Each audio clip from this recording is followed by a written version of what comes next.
कौन कहाँ कैसे रखता है पाप पुण्य का लेखा जोखा।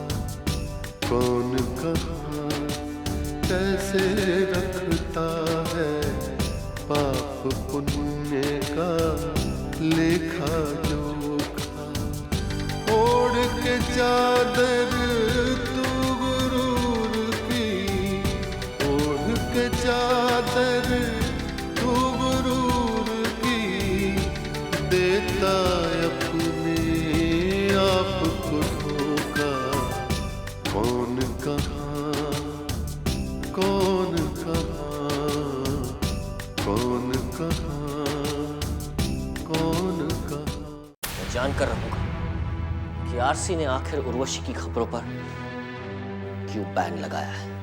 आप धन्य हैं चित्रगुप्त। आप और आपका परिवार पृथ्वी लोक पर मानव जाति के लिए समर्पित है। इसका मतलब तो साफ है कि कत्ल जग्गू अंकल ने किया है। हाँ, लेकिन तब भी और आज भी वो यही कहता है कि उससे धोखे से ट्रिगर दब गया था, वो एक हादसा था। तुम अगर अपनी शक्ति जग्गू जोहरी की तारीफ करने में लगा दोगी तब तो चाहकर भी कुछ नहीं हो सकेगा। मेरा सिर्फ एक ही पर्सनल रिलेशन है और वो है पुण्य के साथ, और मेरी एक ही जंग है, वो है पाप के साथ। जो चीज मेरे दिल में थी मैंने वही कही है, और अब डिसीजन बॉस लेंगे।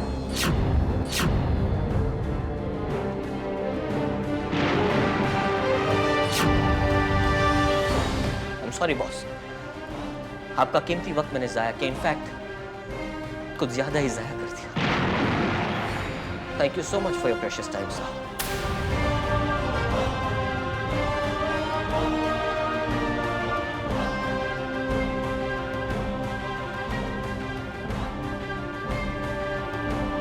श्वेता तुम भी जा सकती हो, मैं थोड़ी देर अकेले रहना चाहता हूँ।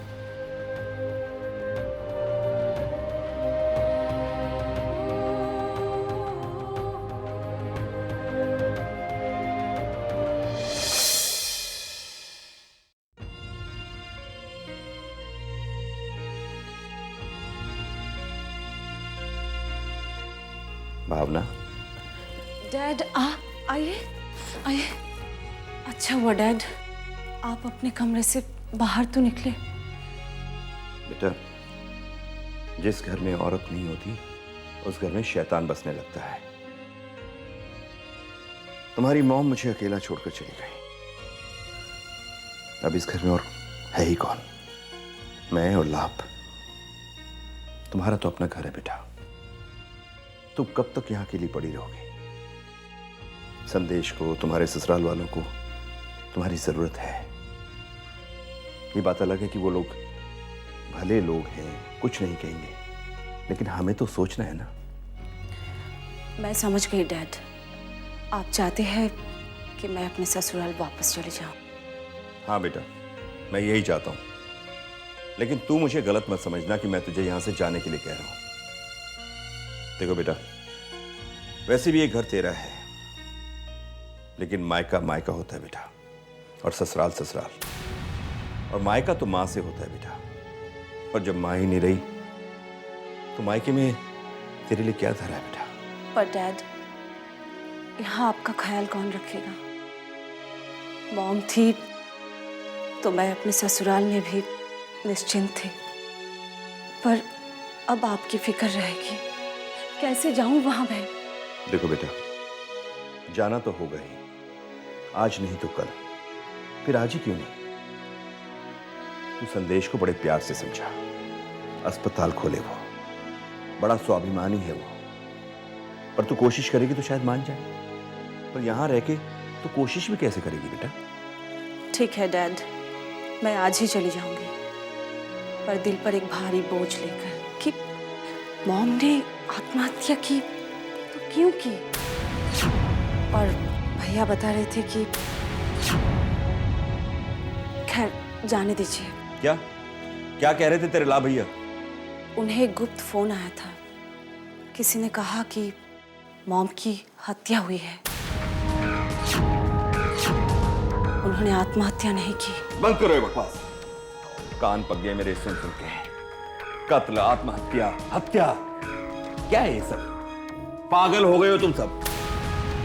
देखो, मुझे अकेला छोड़ दो और आज के बाद इस टॉपिक पे कोई बात नहीं करना। Sorry dad, I am sorry.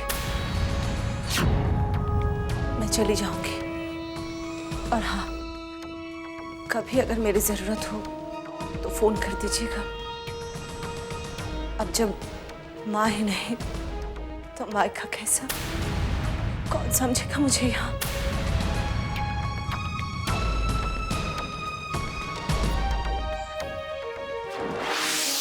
Bhagwanti का कत्ल किया है किसी ने। कौन करेगा? किससे दुश्मनी थी उसकी? मेरे से लड़कर गई और अपनी धमकी को सच कर दिया। अब कैसे इन लोगों को बताऊं मैं सच्चाई? नए नए तमाशे खड़े कर रहे हैं सब। अब ये गुप्त फोन किसका आ गया? पाप पुण्य का लेखा जोखा, पाप पुण्य का लेखा जोखा। माँ, अपना संदेश जितना सीधा साधा, सच्चा और स्वाभिमानी इंसान है, उसे उसकी बीवी वैसी नहीं मिली। भावना उससे बिल्कुल अलग है। और पता नहीं क्या हो गया है, आजकल अपना संदेश भी बहुत बदला बदला सा लगता है। बेटा, बदलेगा कैसे नहीं? देख, महारानी जो सर पर उठा ले आया है। मैं तो भावना को 2 दिन में घर गृहस्थी के सारे उसूल समझा दूं, पर करूं क्या? तेरे पापा कुछ बोलने दे तब ना। उन्होंने तो सर पे चढ़ा रखा है लड़की को। नहीं माँ, तुम जहां तक हो सके शांत रहना। तुम भावना को कुछ मत कहना, क्योंकि अगर तुमने कुछ कहा ना तो उसे ये कहने का मौका मिल जाएगा कि उसकी सास उसे सता रही है। देखो माँ, सास चाहे कितनी ही अच्छी क्यों ना हो, मगर कहलाती तो सास ही है ना। नाम जो बदनाम है। और वो जो मेरी बेटी को बार बार ताने देती है, वो उसका क्या करूं? हाँ, अरे क्या क्या नहीं सोचा था मैंने अपनी बहू के लिए, पर उसमें तो कोई भी गुण नहीं है। ना प्यार से कोई बातें करती है, ना कोई घर गृहस्थी की जिम्मेदारी है। मॉम, दीदी, मॉम, मैंने ये प्रोजेक्ट भी छोड़ दिया है। लगता है मेरे नसीब में बड़ा इंसान बनना लिखा ही नहीं। अरे क्या होता है, क्या होता है ये टैलेंट, ये मेहनत, सब बकवास। जब तक नसीब में नहीं लिखा है ना, कुछ नहीं होता। पता नहीं किस मनहूस घड़ी में मेरा जन्म हुआ था। पर हुआ क्या? फालतू की बातें करती जा रही है। साफ साफ क्यों नहीं बताती? माँ, वो मालिक है ना न्यू सैटेलाइट कंपनी का, 1 नंबर का बदमाश है, 1 नंबर का कैरेक्टरलेस। जब देखो तब मुझे आड़ी टेढ़ी नजरों से देखा करता था, मुझे कैसे कैसे इशारे किया करता था। बस मैंने उसे एक चांटा लगाया और सब छोड़कर चली आई। शाबाश मेरी शेरनी, बहुत अच्छा किया तूने। हम बनेंगे, जरूर बड़े आदमी बनेंगे। और अगर नहीं भी बने ना तो कोई बात नहीं, लेकिन इस तरह केचुए की तरह रेंगेंगे नहीं कि कोई भी हमें आकर दबा दे, कुचल दे। तुमने बहुत अच्छा काम किया है। चलो, किसी ने तेरा प्रोजेक्ट बंद कर दिया और किसी को तूने चांटा लगाकर प्रोजेक्ट बंद करवाने पर मजबूर कर दिया। लेट्स सी तीसरे प्रोजेक्ट का क्या होता है। पर बेटा, तू ऐसे ही सब कुछ नॉर्मल लेना, फिर वो फांसी लगाने की बेवकूफ़ी मत करना। अरे जान है तो जहान है, ये सब करने से कुछ नहीं मिलने वाला।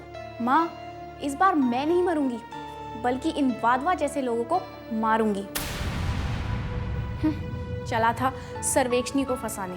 ओए मेरी बच्ची।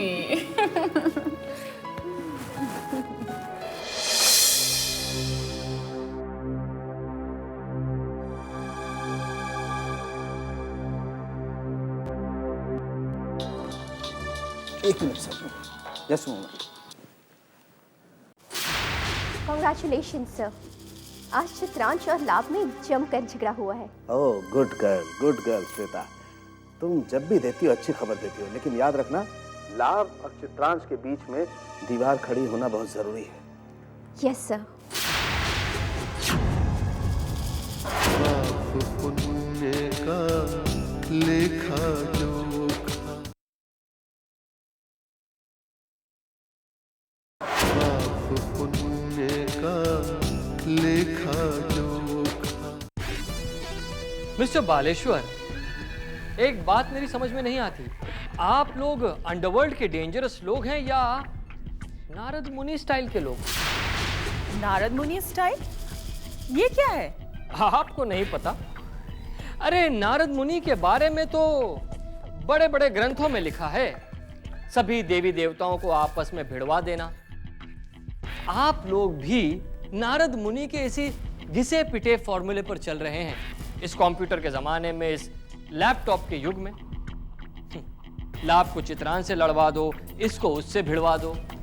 ये नारद मुनि स्टाइल तो हास्य विनोद के लिए, मस्ती मजाक के लिए ठीक है।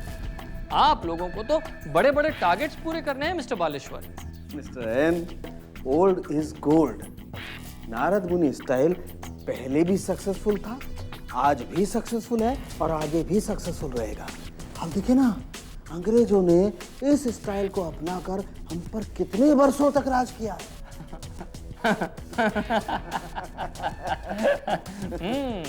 तो क्या कहता है आपका ये नारद मुनि स्टाइल? बस अब आपका असली रोल शुरू होने ही वाला है। मेरा तो एक ही रोल है रूपा, और वो है अंडरवर्ल्ड को स्ट्रांग बनाना। वैसे आप लोग मुझे एक बात बताइए कि ये चित्रांश और लाभ को आपस में लड़वा कर आप लोग अंडरवर्ल्ड को कैसे स्ट्रांग कर सकते हैं? क्योंकि असली टारगेट पर तो है जग्गू जोहरी, उसका अस्पताल और प्रेम विलियम। सर, आपके असली रोल का वक्त अभी नहीं आया है। आपने एक मास्टर प्लान बनाकर उसको सक्सेसफुल करवाकर मेरे बेटे चित्रांश को बचाया है। मैं इसके लिए आपका एहसानमंद हूं और एक दिन इस एहसान का बदला जरूर चुकाऊंगा, लेकिन अभी नहीं सर। अभी तो लोहा गर्म होना बाकी है, अभी तो सिर्फ आंच दी है।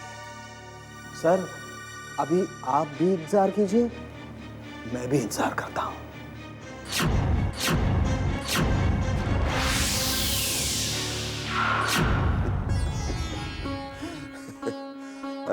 देखा चित्रगुप्त, नारद पापी बालेश्वर और उसकी पत्नी को स्वयं के बारे में बता रहे हैं।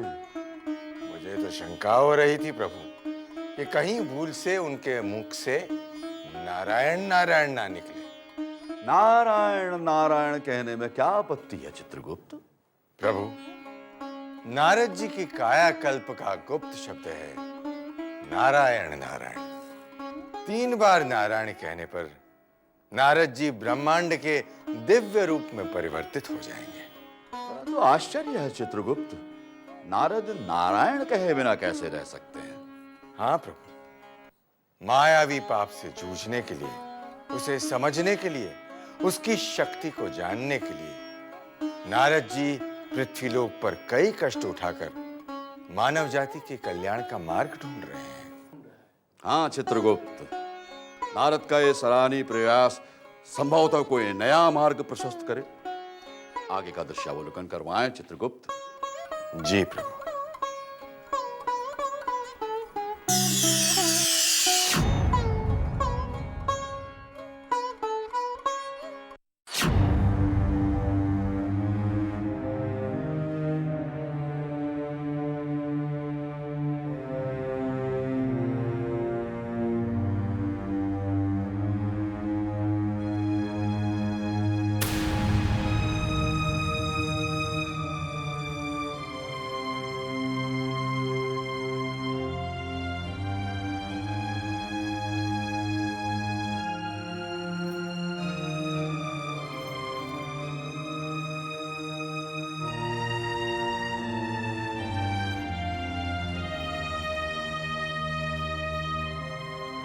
भावना तुम्हारी बहुत याद आ रही थी। अरे जब आपका हमारा इश्क चलता था तब आपको हमारी याद नहीं आई, और अब आएगी। तब भी मैं आपके पीछे पीछे स्वीटी पाई करके घूमती रहती थी। यार तुमने एक डॉक्टर से शादी करके अच्छा नहीं किया। तुम्हारी शादी तो किसी शायर से होनी चाहिए थी, जो तुम्हारे हुस्न, तुम्हारे इश्क की तारीफें करता, तुम पर गजलें लिखता, शेर पढ़ता, रुबाइयां लिखता। अब मैं अपने अंदर शायर कहाँ से लाऊं? शायर की जरूरत भी नहीं है। भावना को डॉक्टर साहब ही ठीक है। पर हाँ संदेश, मेरी एक बात सुनो। जो हुक्म मेरे आका, आका नहीं आकी। संदेश, मॉम की डेथ एक मिस्ट्री बन रही है। पोस्टमार्टम की रिपोर्ट के आधार पर डैड उसे सुसाइड मान रहे हैं, पर एक सीक्रेट फोन कॉल ने भैया को बताया है कि मॉम का मर्डर हुआ है।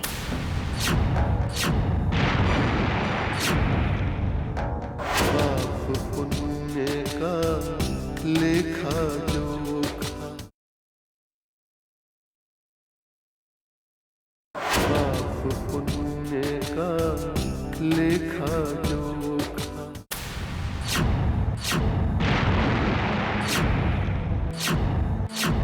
संदेश, घर में अब बहुत टेंशन है। डैड की दूसरी वाइफ भी ये काम करवा सकती है। वैसे सिचुएशन काफी कॉम्प्लिकेटेड है, लेकिन फिर भी बता भावना, मैं तुम्हारी क्या मदद कर सकता हूँ? देखो संदेश, मॉम तो अब रही नहीं जो मुझे सपोर्ट कर सकती थी, और लाभ भैया वो तो डैड के करोड़ों रुपया डुबा कर रहेंगे, और उनका घटिया चैनल भी डूब जाएगा। और ऐसे में अगर डैड की दूसरी वाइफ, मॉम के बाद जिनका कानूनी हक बनता है, वो अगर घर में आधम की या डैड की प्रॉपर्टी पर कुंडली मारकर बैठ गई तो आगे बोलो भावना। तो मेरे हिस्से के करोड़ों रुपए भी तो गए। देखो संदेश प्लीज, इसलिए अस्पताल के पेपर्स पर साइन कर दो। ये हमारे लिए, हमारे बच्चे के फ्यूचर के लिए बहुत जरूरी है संदेश। जानती हो भावना, इस दुनिया में सारे पापों की जड़ ये दौलत ही है।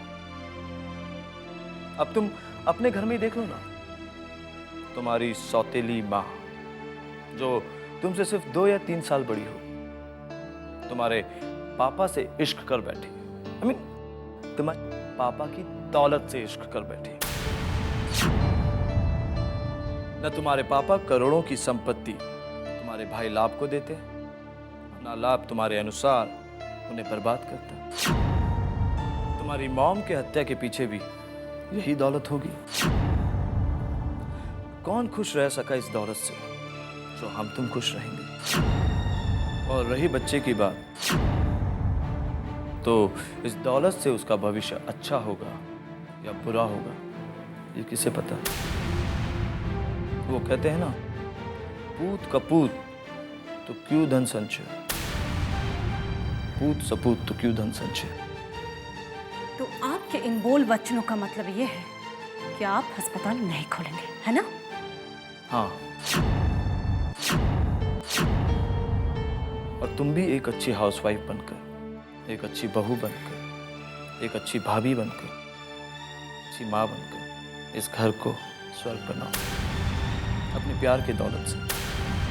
इसका लुटने का भी कोई खतरा नहीं। तुम्हारे आगे सर फोड़ने का कोई मतलब नहीं है। अब जो करना है मैं करूंगी, चाहे उसके लिए मुझे किसी भी हद तक क्यों न जाना पड़े।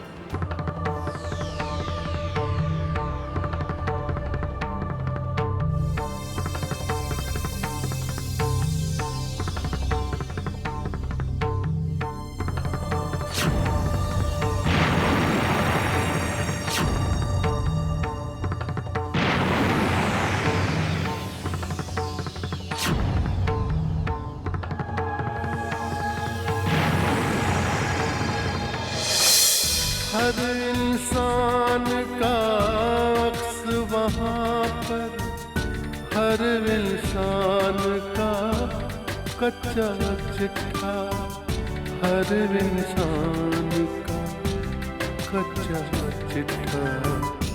हाज़री सबकी लगती एक दिन, एक पल में ही फैसला होता। कौन कहाँ